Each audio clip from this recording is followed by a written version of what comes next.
¿Cómo te va, Carlos? Muy buenas tardes. Hola, Gisela, ¿cómo estás? Un placer y gracias por llamar. ¿Cuántos años hace que ejerces la profesión, Carlos?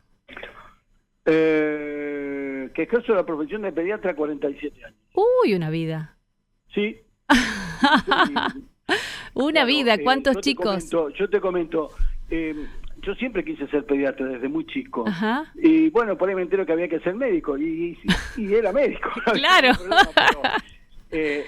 Sinceramente, yo no trabajo de pediatra, yo disfruto lo que hago. Y además hago pediatría social y eso te vincula muchísimo a la gente, a la familia, a las necesidades de cada uno, al acompañar, y eso es una satisfacción y un placer que verdaderamente te hace muy feliz, ¿no? Te hace muy feliz y todos los días te levantás con ganas de seguir, porque esto verdaderamente así se trata, ¿no? Sí, de se seguir, nota. de estudiar, de capacitarte, todas esas cosas que hacen a la pediatría en sí misma, ¿no? Y se te nota a vos a la hora de contarlo, que tenés además esa facilidad y ayuda mucho a nuestra tarea, por ejemplo, que es la de informar y de difundir, pero se nota también por la pasión que le pones en los consultorios. Doy fe porque me ha tocado más de una vez ir a buscarte para hacerte una nota y estabas ahí con tus pacientitos esperando atenderlos y la verdad que es un placer también verte trabajar. Y bueno, y en base a esta experiencia de 47 años, ¿cómo estamos hoy con los cuadros respiratorios?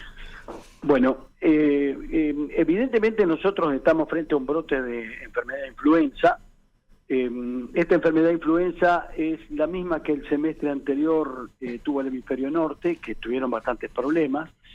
Nosotros lo que tuvimos a favor fue la vacuna, que afortunadamente nosotros acá en Argentina tenemos vacunas, si bien no las producimos pero se importan, pero de alguna manera la tenemos en forma gratuita, libre, para los esquemas de aquellos, no solamente niños, sino adultos que correspondan. Incluso para aquellos que aprendimos en la pandemia, ¿no? Esta palabrita de comorbilidad, aquellos que tengan alguna patología crónica que puedan de alguna manera generar una complicación en sí mismo por la enfermedad. Eso de alguna manera puede haber disminuido la cantidad de enfermos, pero así todo, las vacunas no nos protegen el 100%, estamos teniendo un brote importante, probablemente un brote de tipo epidémico, donde hay una muy buena cantidad de, sobre todo chicos que comparten y conviven en las escuelas con sus toses y estornudos,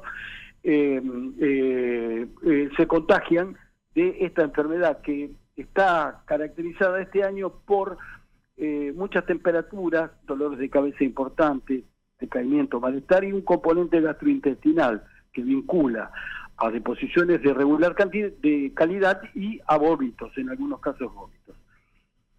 Siempre nosotros nos planteamos, que en biología no todo lo parecido es igual, que conviene claramente tener en cuenta, si bien este brote es viral, lo que nosotros pedimos es primero no automedicar, esto es básico, claro, excepto que utilicemos antitérmico o alguna medida física como para bajar la temperatura, y en caso de pasar algunas horas y no mejorar, consultar con su pediatra, porque esto me parece que es la evaluación de si estamos confirmando lo que pensamos o de lo contrario estamos frente a un cuadro que puede no ser el que pensamos, si puede ser alguno distinto o una complicación del que tenemos. Entonces, para tomar la mejor conducta siempre evaluamos cada caso en particular para indicar las cosas que correspondan, pero evidentemente lo que pretendemos y preferimos es no usar automedicación, sobre todo antibióticos, que por ahí algunos los necesitan, pero son los elegidos y los elegirá quien está preparado para eso.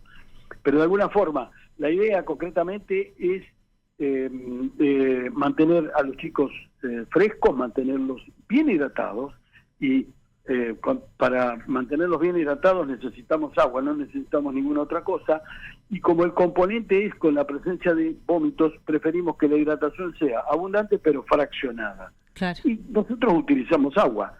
Si tenemos la seguridad de tener agua de calidad, agua de red, hervimos 3 minutos, y si no tenemos la posibilidad y la potencialidad de utilizar agua mineral o filtrada.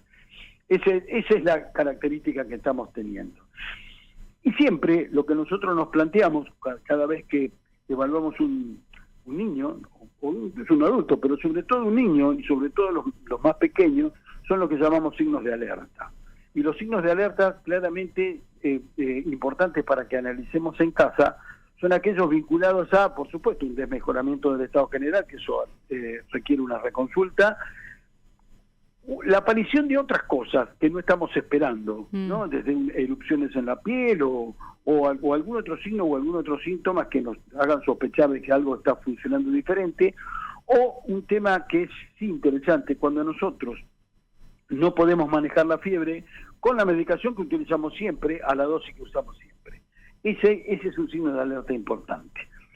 Y aparte, nosotros no estábamos teniendo en los últimos, yo te diría 10 días, más o menos, estábamos teniendo muy pocos casos de bronquiolitis. Las bronquiolitis ya no son influenza, ya son de otro virus respiratorio que no lo teníamos, y hoy estamos teniendo muchas camas ocupadas por, sobre todo, lactantes con esta patología, que es una patología respiratoria que provoca dificultad para respirar, y entonces en esta instancia tenemos que estar, sobre todo si tenemos un lactante en casa, que es un niño menor, los más pequeños, los que tienen meses de vida, y están con alguna dificultad para respirar, están haciendo algún cuadro de chillido respiratorio audible a distancia, no esperar mucho más para realizar una consulta, porque estamos teniendo estos cuadros de bronquiolitis que empezaron a aparecer.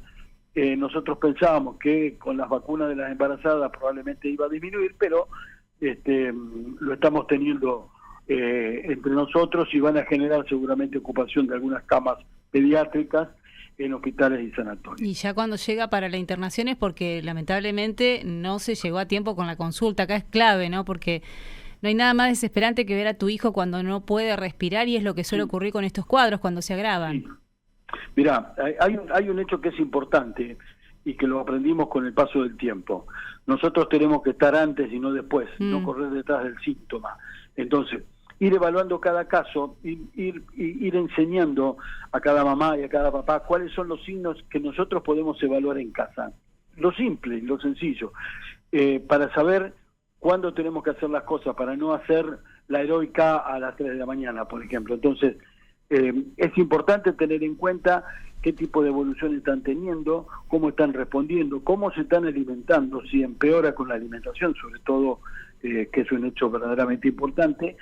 Hay que tratar de hacer cosas antes, darles alivio, permitirles respirar con más facilidad, facilitarles la hidratación y evaluar la evolución de estos cuadros que en algunos casos son más complejos, más importantes, y que requieren medidas de sostén también más importantes. Eso es un poco la idea, como para poderlo transmitir. Bueno, se vienen las vacaciones de julio, que es el receso invernal, que apunta a eso, ¿no? A que los chicos no estén en las escuelas para prevenir especialmente los cuadros respiratorios, más allá del descanso que hay a mitad de año. Pero, ¿qué recomendaciones les das vos a los mamás, a los papás que tienen un chiquito con síntomas? ¿Qué hacer a la hora de decidir si van o no a la escuela? Bueno, buena tu pregunta. Lo primero que nosotros nos planteamos es que el niño enfermo no puede ir a la escuela. ¿Por qué? Porque claramente tiene la potencialidad de contagiar a sus compañeritos que hasta el momento no tomaron contacto con este virus salvaje. Y como la forma de transmisión es aérea, o sea, estornudos, toses y gotitas de saliva, preferimos que durante el cuadro de enfermedad el niño no vaya a la escuela. Es fácilmente justificable porque no está en condiciones. Esto es importante. Importante también, y lo volvemos a recordar todos los años, la ventilación después de cada 40-45 minutos en las escuelas también es importante. Y otra de las cosas que siempre esperamos cuando tenemos estos brotes son las vacaciones. Las vacaciones hacen que los niños no concurran, no se sociabilicen tanto, y si lo hacen el clima lo permite, pueden hacerlo en lugares abiertos, donde, aunque parezca mentira, porque puede hacer un poco más de frío, hay menos virus que en los lugares cerrados. Esto es una realidad. Planteamos abrigar lo suficiente, no sobreabrigar, y no abrigar tanto en lugares donde son cálidas, como por ejemplo en una casa o en algún lugar donde haya calefacción, y que las temperaturas sean altas, y a veces cuando examinamos niños están totalmente transpirados, eso no les hace bien. Pero de alguna manera observar, ver y si un niño no responde en horas a determinado tipo de signos o síntomas, como puede ser su fiebre o sus episodios de tos que persisten en el tiempo por más que hayan recibido tratamiento, me parece que lo correcto es consultar con su pediatra. Lo que también se está viendo en este momento es muchas recaídas o las dificultades para que los chicos salgan del cuadro. ¿Está o más resistente o tardan más en recuperarse los chicos? Mirá, después de que pase el periodo de estado, que es el periodo que nosotros decimos, bueno, ya se mejoró, ya pasó, que dura 3 a 5 días, algunos más y otros menos, viene el periodo de recuperación. En los niños probablemente sea un poco más rápido porque los niños tienen esa facilidad de mejorar con velocidad y rapidez. Quizás los adolescentes o los adultos tengan esa recaída o ese decaimiento posterior que genera esa convalescencia que hace que estemos mejor, pero no del todo bien, ¿no es cierto? Entonces, que por ahí tengamos desganos, mialgias, decaimiento, falta de apetito, eso estaría vinculado adentro de la normalidad de la evolución de un cuadro, de un episodio. Razonablemente, cuando el cuadro no es que sea solo una recaída, sino que el cuadro no tiene tendencia a mejorar, me parece que hay que profundizar el estudio vinculando a otro cuadro, a otro agente etiológico que puede estar comprometiendo. Y siempre con la consulta al médico, no quedarnos en casa cuando el chiquito está mal. La sobremedicación y la facilidad para utilizar cosas. Hoy, lamentablemente, hay situaciones que no están claramente reguladas y vemos publicidades así permanentes, invasiones de publicidad para usar determinados tipos de productos como mágicos, y en algunos casos no solamente no nos hacen nada, sino que están contraindicados. Esa es la realidad. Bueno, Carlos, te agradezco mucho, te dejo seguir trabajando porque seguramente estás ahí con el consultorio de tus pacientes. Te mando un abrazo como siempre. Que tengas una buena jornada. Un gusto escucharte, como siempre. Gracias. El doctor Carlos Salico, médico pediatra, con estos consejos a tener en cuenta. Estamos atravesando un pico donde la prevalencia es de la gripe, así que a cuidarse, a cuidar a los más chicos especialmente, y ante la menor duda, después de un cuadro de fiebre que no podemos bajar, que no podemos controlar, lo mejor es ir al médico.